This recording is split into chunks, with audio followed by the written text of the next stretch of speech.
Hai hai hai. Selamat datang kembali di channel Min Donghua. Kali ini kita akan melanjutkan cerita Donghua, Apotheosis.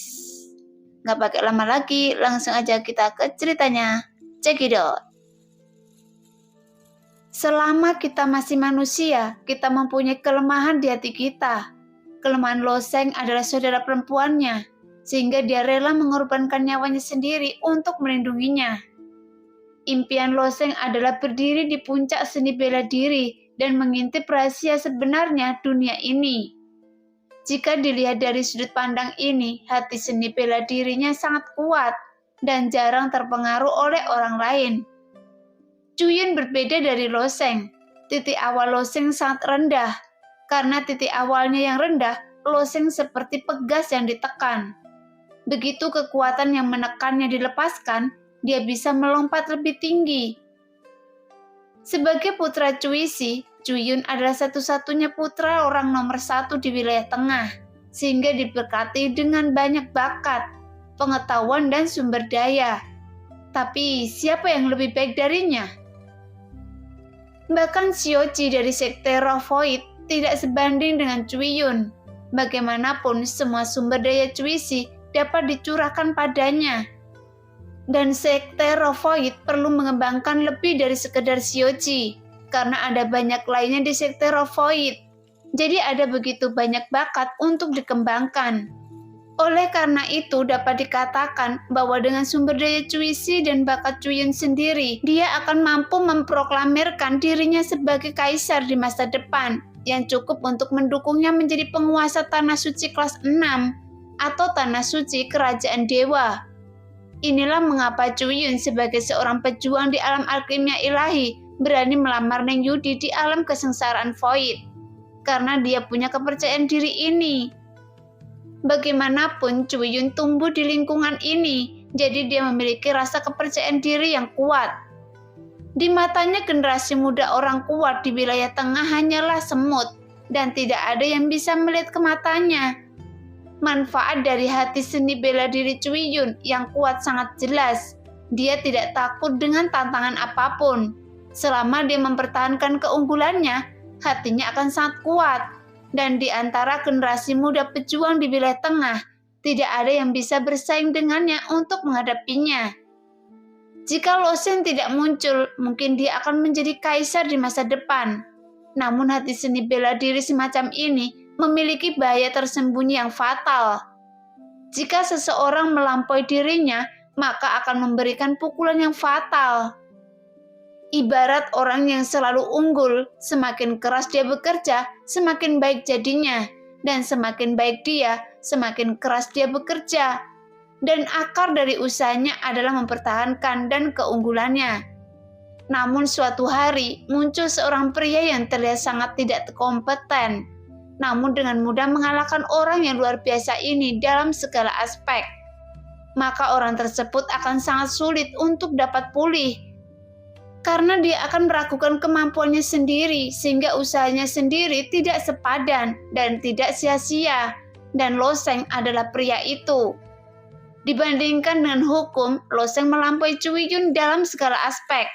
Bahkan Loseng memiliki 2 senjata suci, dan mereka tidak lebih buruk darinya dalam segala hal. Dibandingkan dengan budidayanya, budidaya Loseng jauh lebih kecil dari miliknya. Ini bahkan lebih merupakan penghinaan. Adapun bakatnya, dalam istilah dari budidaya terlihat bahwa bakat Cuyun tidak sebaik Loseng. Maka pada saat ini terjadilah gempa bumi yang dahsyat di dalam hati Cuyun. Dalam gempa tersebut, segala harga diri, kepercayaan diri, dan kesombongannya seolah-olah telah menjadi lelucon, dan hati seni bela dirinya juga ada di sini, musnah dalam gempa bumi ini. Di platform tinggi, Cuisi mengambil satu langkah, dan dalam sekejap dia melangkah ke arena. Meski Cuisi bertubuh kekar, sebenarnya dia tidak terlalu tinggi. Namun saat dia melangkah maju, dia tampak seperti gunung besar. Seolah tak ada apapun di dunia ini yang bisa merobohkan pria seukuran gunung ini. Segera Cuisi melangkah ke arena kompetisi dengan langkah mantap. menatap Loseng dengan dingin dengan mata tegas.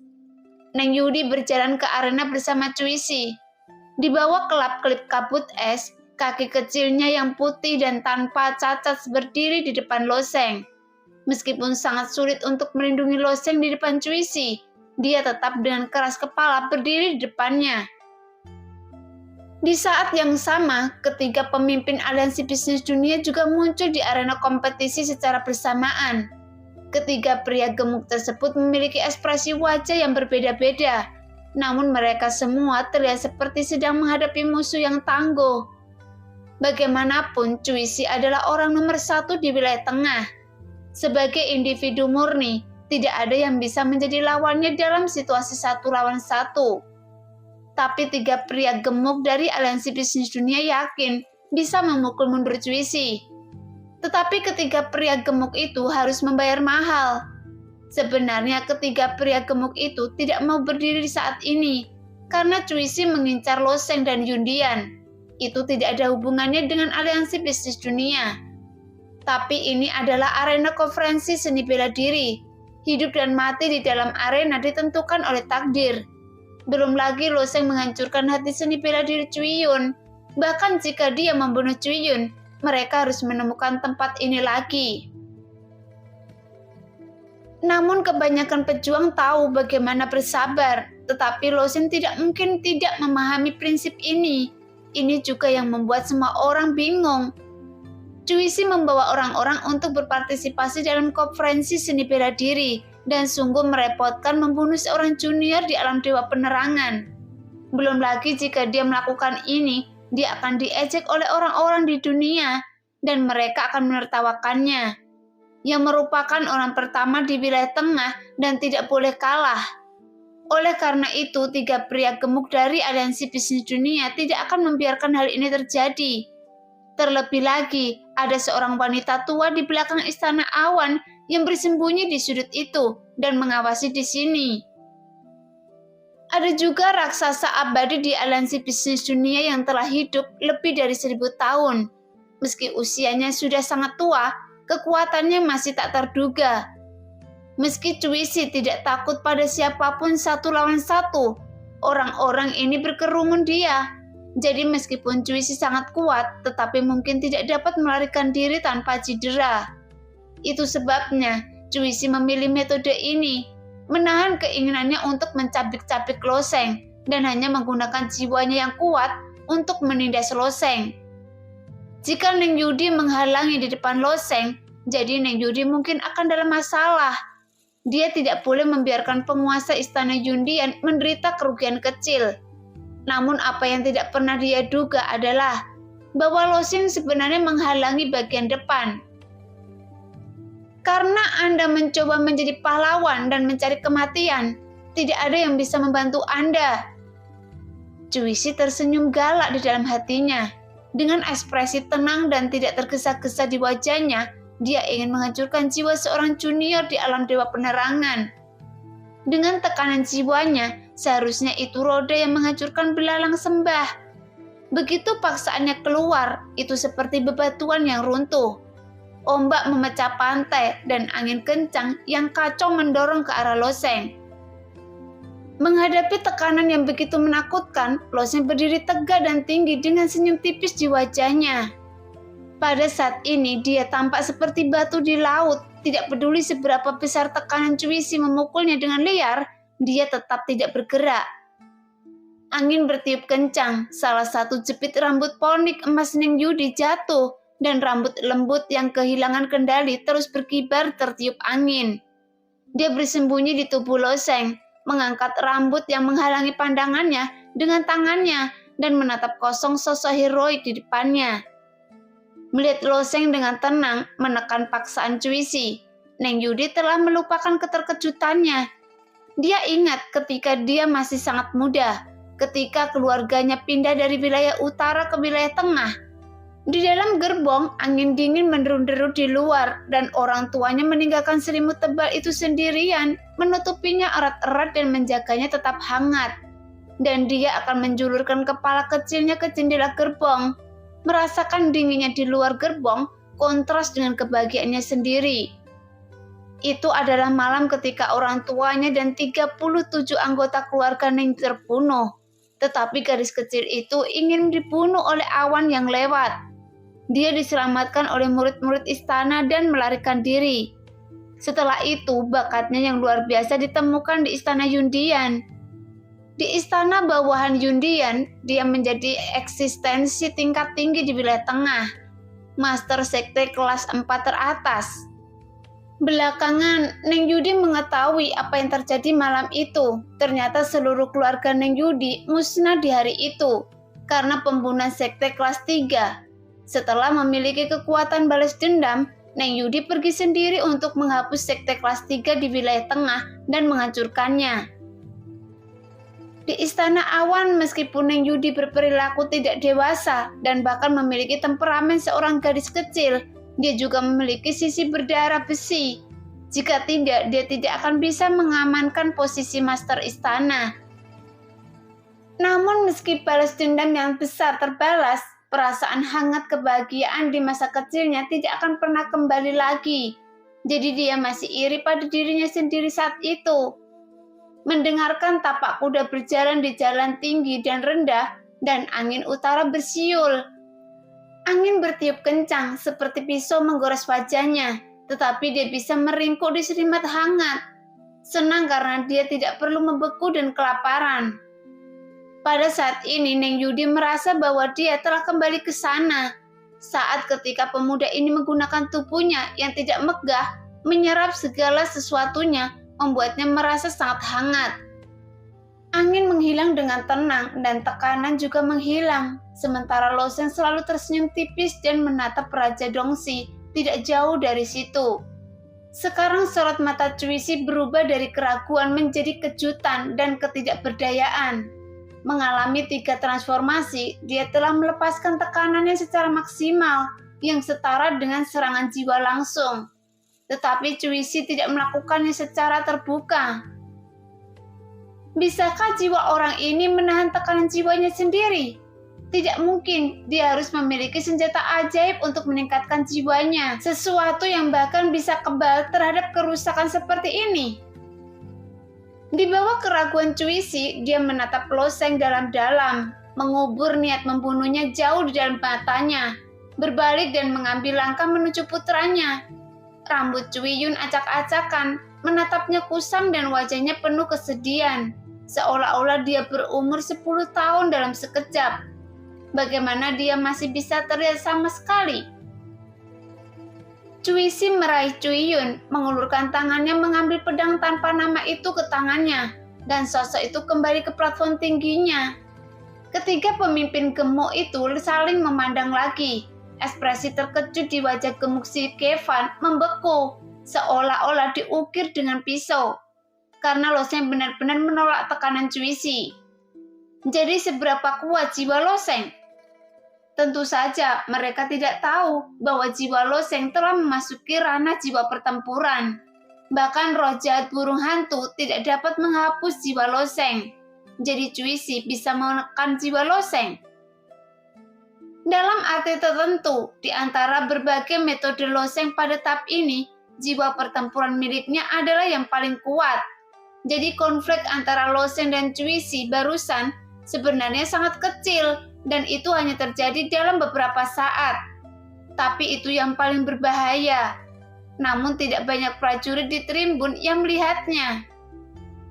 Namun bahkan para pejuang yang melihatnya tidak dapat mengatakan apa-apa, karena konfrontasi di tingkat jiwa sudah di luar jangkauan mereka, atau bahkan di luar pemahaman mereka.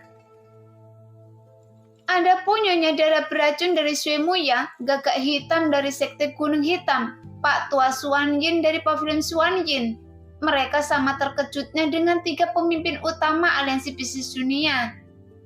Memikirkannya dari sudut pandangnya, jika mereka berdiri di depan Cuisi dan begitu terintimidasi oleh Cuisi dengan jiwanya, mereka mungkin akan terluka dan memuntahkan 3 teguk darah. Tetapi Loseng seperti orang normal, jadi sungguh tidak masuk akal. Neng Yudi menoleh sedikit, mengambil jepit rambut ponik emas di tanah, menggulung sedikit rambut hitamnya, memperbaikinya dengan jari telunjuknya, dan kemudian mengikat cepit rambut poni ke rambutnya. Kemudian dia berjalan ke Lo Sheng dan berkata dengan lembut, "Ayo naik." Setelah mengatakan itu, di bawah udara dingin yang berkibar, dia melompat dan terbang. Dengan bulu es ponik yang panjang berkibar di belakangnya, dia sudah tiba. Di platform tinggi, Lo Sheng tidak berbicara. Setidaknya dia yakin tujuannya tercapai. Meski sedikit berbeda dari rencananya, setidaknya dia berhasil membuat marah Cuisi. Sekarang Cuisi membawa 2 orang ke konferensi seni bela diri kali ini. Satu adalah putranya Cuyun dan yang lainnya adalah si Moling. Jika Cuisi ingin mendapatkan kembali tempatnya di konferensi seni bela diri, dia harus mengandalkan si Mioling. Bagaimanapun, si Mioling adalah seorang pejuang di alam alkimia ilahi tingkat tengah. Tingkat kultivasinya lebih baik daripada Cuyun. Dia juga memiliki fisik khusus tubuh Yeni ungu. Bahkan wanita ini telah mengikuti Cuisi selama beberapa dekade. Dan dia pasti memperoleh banyak. Lo Sheng tidak tahu berapa banyak bakat yang dimilikinya dan berapa banyak kekuatan yang tersembunyi di bawah budidayanya. Tapi tidak peduli seberapa kuat kekuatannya, dia harus mati. Lo Sheng secara alami tidak akan membiarkannya pergi seperti yang dialami Cuyun. Setelah naik ke platform tinggi, Neng Yudi mundur ke kursi besar yang disiapkan untuknya di platform tinggi. Dia duduk tegak di sana, kepalanya masih sedikit berantakan dan matanya semakin tidak menentu. Kadang-kadang dia menatap Lo Sheng, tapi seperti seorang gadis kecil, dia memandangnya secara diam-diam, lalu tiba-tiba menjauh dan memandang ke langit sambil melamun, seolah-olah tanpa tujuan. Tentu saja tidak ada yang memperhatikan gerakan kecilnya, karena dia sekali lagi menggunakan lapisan kabut es untuk membungkusnya. Pada saat ini, Tuan Xiao di medan perang tiba-tiba mengumumkan bahwa kompetisi dihentikan karena penghalang arena ini telah dihancurkan oleh Lo Sheng dan sekarang perlu diatur ulang. Karena rune yang terkubur di bawah penghalang telah meledak satu persatu pada saat ini dan perlu diperbaiki sebelum kompetisi dapat dimulai. Namun agak merepotkan untuk memperbaiki rune ini. Lagi pula ketika aliansi bisnis dunia mengatur rune ini, mereka menghabiskan banyak usaha. Jika Anda ingin memperbaiki rune ini, mereka perlu merekrut master rune dari bisnis dunia aliansi. Ketika para pejuang di Tribun mendengar Tuan Xiao mengumumkan bahwa kompetisi dihentikan, ledakan pelecehan tiba-tiba datang lagi. "Mengapa kamu menunda kompetisi? Apakah ini reputasi aliansi bisnis dunia? Itu mempengaruhi suasana hati saya. Bukankah itu hanya lapisan pesona? Ayo!" Para pejuang ini tidak peduli. Jika penghalang apapun dihancurkan, mereka ingin menyaksikan pertempuran sengit dan memasang taruhan mereka. Faktanya, aliansi bisnis dunia murni mempertimbangkan para pejuang di Tribun. Jika orang-orang kuat di alam alkimia ilahi tidak memperhatikan satu sama lain, ketika dampak dari pertempuran itu keluar, maka para pejuang inilah yang akan menderita. Jadi saat mendengar gelombang pelecehan di Tribun, kumis Tuan Xiao meringkuk di atas dan ke bawah. Tetapi diam-diam dia mengutuk dalam hatinya. Jika penghalang tidak diperbaiki saat pertarungan dimulai, mungkin ratusan dari Anda akan terbunuh dan Anda akan mengutuk lagi. Setelah beberapa saat, 3 orang terbang dari langit dan mendarat dengan mantap di arena kompetisi. Ketiga orang itu membungkuk kepada Tuan Xiao. Ketiga orang ini adalah master rune dari aliansi bisnis dunia dan bahkan bisa dikatakan sebagai master rune teratas di seluruh wilayah tengah. Jelas fondasi aliansi bisnis dunia terakumulasi. Bagaimanapun mereka punya uang, menyuling senjata terbaik, alkemis terbaik, dan master rune terbaik hampir semuanya terkonsentrasi di aliansi bisnis dunia. Pasalnya, aliansi bisnis dunia memiliki ahli di berbagai profesi dan banyak pejuang independen yang rela membelot ke aliansi bisnis dunia. Tapi meskipun mereka memiliki masa depan yang lebih baik dibandingkan sekte, perlakuan di aliansi bisnis dunia lebih murah hati. Dan ini adalah salah satu cara aliansi bisnis dunia menarik talenta. Meskipun ketiga Master Rune tidak dapat mengimbangi Feng Guanyu yang sebagai putra rune saat ini, sulit untuk menemukan Master Rune yang lebih kuat daripada mereka di wilayah tengah. Di kota Tiangi ada menara rune dan menara rune itu menyatukan semua rune di seluruh wilayah tengah.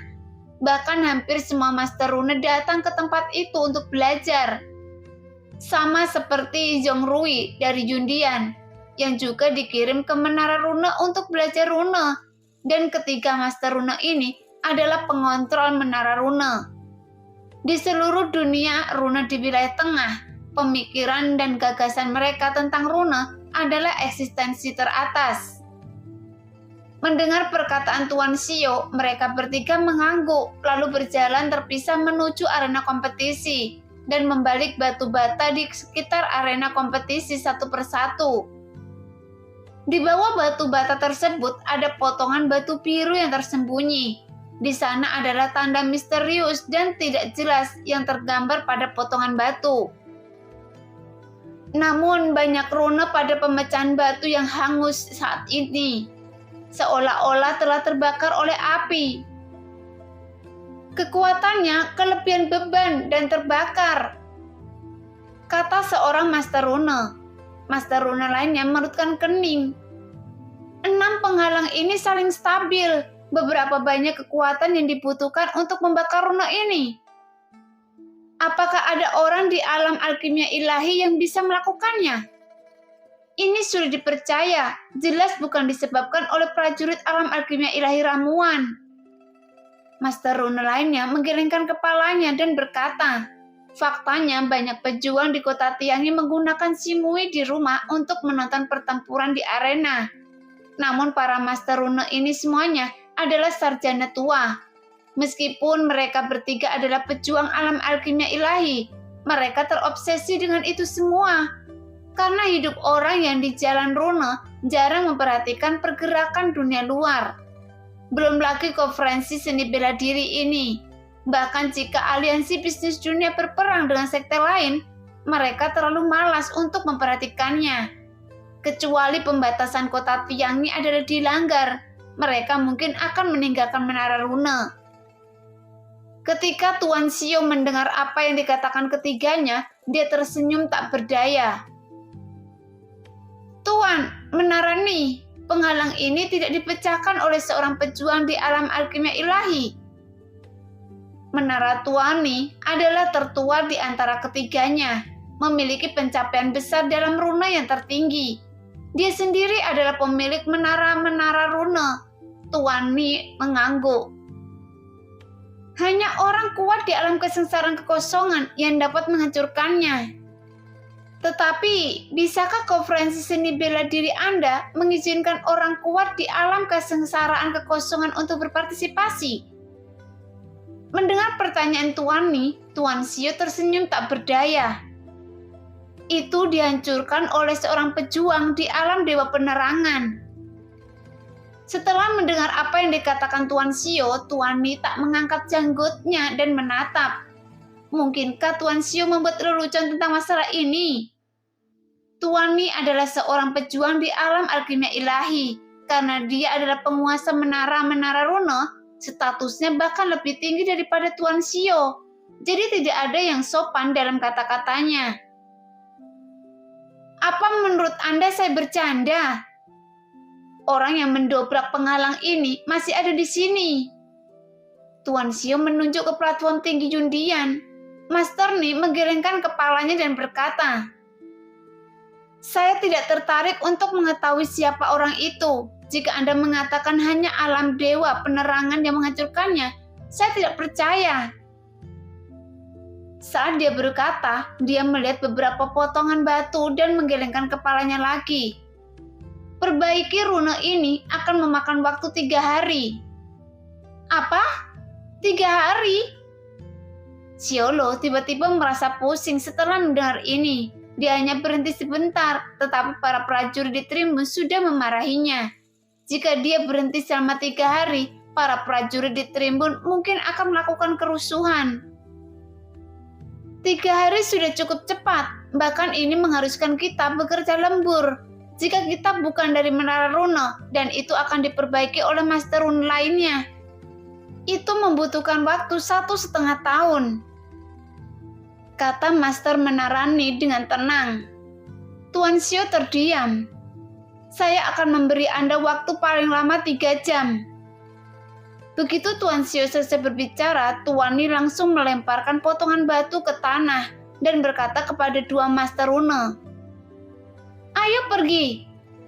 Mereka bertiga hendak pergi. "Anda?" Kumis Tuan Xiao meringkuk dengan marah. Seandainya dia tahu bahwa orang-orang tua di Menara Rune ini memiliki temperamen yang buruk, mereka semua merasa begitu hebat. Segera Tuan Xiao menatap tanpa daya ketiga pemimpin aliansi bisnis dunia. Namun 3 pria gemuk itu menatapnya dengan senyum kecut di wajah mereka. Karena aliansi bisnis dunia adalah organisasi seperti itu, sangat berbeda dari sekte. Setiap orang terikat oleh kepentingan. Terkadang orang-orang di bawah mungkin tidak didasarkan pada wajah kepemimpinan aliansi bisnis mereka. Terutama orang-orang tua di Menara Rune yang semuanya sombong seperti yang lain. Bahkan jika itu adalah kata-kata pemimpin aliansi, mereka mungkin tidak mau mendengarkan. Pada saat ini, para prajurit di Tribun kembali berisik. "Cepat perbaiki untuk kami." Anda merengek dan tidak mau memperbaikinya. Omong kosong apa yang Anda bicarakan? Saya ingin menonton kompetisinya. Kalau tidak, saya akan kehilangan salah satu batu esensi sejati kelas atas, dan itu akan menjadi milik Anda. Saya menyimpannya sepotong demi sepotong, tetapi saya memberikannya kepada aliansi bisnis dunia. Kembalikan batu esensi sejati kepada kami. Saya khawatir para Master Rune yang tidak berguna ini tidak akan dapat memperbaikinya. Mendengar itu, Tuan Ni melototi sekelompok prajurit yang berisik dan mencibir. "Saya tidak akan memperbaikinya. Bagaimana menurut Anda? Jika Anda memiliki kemampuan, Anda dapat memperbaikinya sendiri." Mendengar kata-kata Tuan Ni, para prajurit menjadi semakin marah. "Jika saya tahu cara berkultivasi, apakah saya masih mengandalkan Anda? Reputasi besar Menara Rune hanya pada tingkat ini. Master Rune sampah." Wajah Tuan Xiao penuh dengan kepahitan saat ini. "Mengapa ini terjadi konferensi seni bela diri menjadi seperti ini?" Melihat situasinya agak merepotkan, si Kevin tidak bisa duduk diam lagi. Dia hanya bisa bangkit dan mencoba membujuknya. Dia datang ke sisi arena kompetisi dan berkata sambil tersenyum, "Ni tua, tenanglah. Lebih baik saya akan menyusahkan Anda untuk memperbaiki rune ini." Ketika pemilik menara melihat si Kevin datang, sikapnya sedikit melunak. Dia masih ingin membeli wajah pemimpin aliansi. Jadi dia hanya berkata, 3 hari, ini yang tercepat." 3 hari? Kenapa Anda tidak mati saja? Beberapa prajurit bermata tajam mengumpat dengan marah ketika mendengar ini. Si Kevin juga memiliki ekspresi bermasalah di wajahnya. "Bukankah 3 hari terlalu lambat? Kita tidak dapat mengganggu konferensi seni bela diri." Mata Tuan Ni melotot. "Anda bisa menemukan seseorang di wilayah tengah yang dapat memperbaikinya di kurang dari 3 hari. Jika Anda dapat menemukan, saya akan menulis nama saya secara terbalik."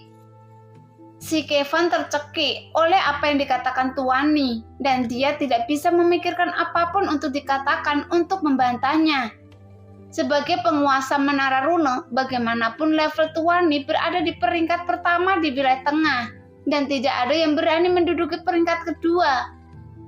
Pada saat ini, sebuah suara terdengar dari platform tinggi.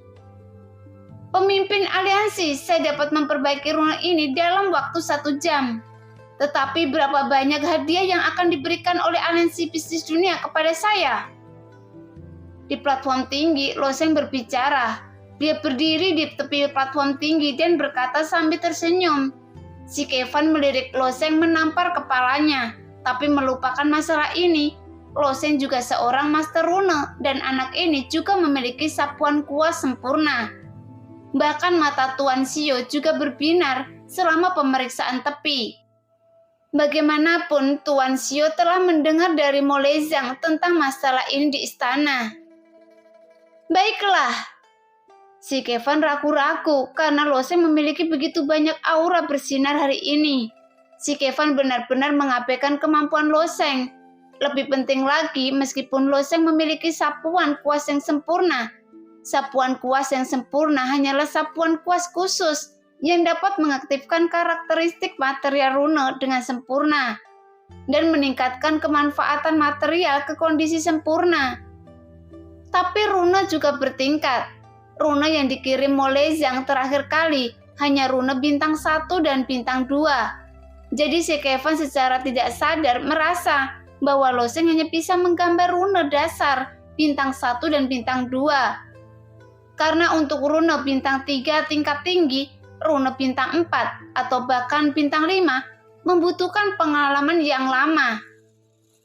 Dengan usia tulang Loseng yang hanya 17 atau 18 tahun, jelas mustahil untuk melakukannya. Sebelum Loseng bisa menjawab, Tower Master Ni berkata dengan senyum tidak setuju. Saya pernah mendengar tentang menyombongkan diri, tapi saya belum pernah mendengar tentang menyombongkan diri seperti ini. Jadi apa yang terjadi dengan anak muda saat ini, sehingga berani berbicara omong kosong? Master Rune lainnya tertawa. Terkadang Anda harus membayar harga untuk berbicara omong kosong, kata Master Rune lainnya dengan serius. Nah, demikianlah cerita hari ini. Terima kasih yang sudah menonton video Min Earth sampai selesai. Sampai jumpa di video selanjutnya. Bye-bye.